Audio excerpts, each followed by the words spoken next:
IPL বন্ধ হওয়ায় কি খুব দুঃখে আছেন তাই না? দুঃখ ভুলে যান, খুব শীঘ্রই শুরু হতে চলেছে আইপিএল। যুদ্ধের আবহে আইপিএল এর দ্বিতীয় দফার সূচি চূড়ান্ত করলো বোর্ড। ভেন্যু মাত্র 3টি, শুরু কবে জানাবো এই ভিডিওতে। নমস্কার, আমি প্রীতিশ, আপনাদের স্বাগত জানাই ক্রিকেট স্ট্র্যাটেজিতে। আইপিএল এর আগেও সংকটের মুখোমুখি হয়েছিল, সেটা কি আপনারা জানেন? 2009 সালে নিরাপত্তার কারণে লোকসভা নির্বাচনের কথা মাথায় রেখে দক্ষিণ আফ্রিকায় আইপিএল অনুষ্ঠিত হয়েছিল। আবার 2020 সালে এপ্রিল মে মাসে কোভিড মহামারীর কারণে সেপ্টেম্বরে সংযুক্ত আরব আমিরশাহিতেও কিন্তু আইপিএল অনুষ্ঠিত হয়েছিল। এমনকি 2021-এর আইপিএল বায়োবাবলের কারণে সেখানেই অনুষ্ঠিত হয়েছিল। আর এটা নিশ্চয়ই ভুলে যাননি আপনারা, 2024-এর আইপিএল সময়সূচি কিন্তু দুটি ভাগে ভাগ করা হয়েছিল। আপনারা হয়তো ভাববেন এই পুরনো কথা কেন বলছি আমি এই কারণেই বলছি, আইপিএল হবেই, এটি কিন্তু নিশ্চিত।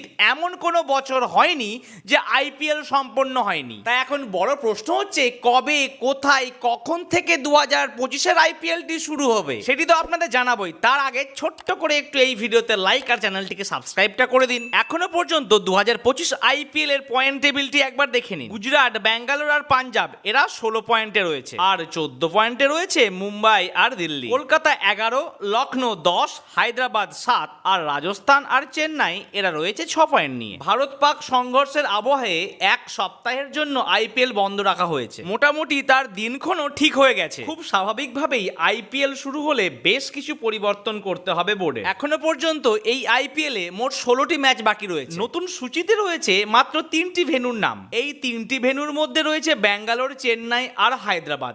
পাকিস্তানের সীমান্ত এবং নিয়ন্ত্রণ রেখা থেকে অনেকটাই দূরে রয়েছে শহরগুলি। এখনো পর্যন্ত সূত্র মারফত খবর অনুযায়ী 17 তারিখ থেকে টুর্নামেন্টটি শুরু হতে পারে, আর ফাইনালটি 25 মে এর জায়গায় সম্ভবত 30 মে অনুষ্ঠিত হবে। তবে হ্যাঁ, আইপিএল খেলাটি বন্ধ না রাখাও যেতে পারত, কিন্তু বুঝতে পারছেন, ভারতীয় সেনারা একদিকে লড়াই করবে আর আমরা আইপিএলে এন্টারটেনমেন্ট করব, এটা তো মোটেই উচিত নয়, তাই না? অবশ্য অনেকে ভুল ভাবছে যে পাকিস্তানের ভয়ে হয়তো আইপিএলটি বন্ধ হয়ে গেছে, তা কিন্তু মোটেই না। আমরা যারা ক্রিকেট প্রেমী তারা চাইবো যত তাড়াতাড়ি সম্ভব আইপিএল শুরু হওয়ার, কি বন্ধুরা, তাই না?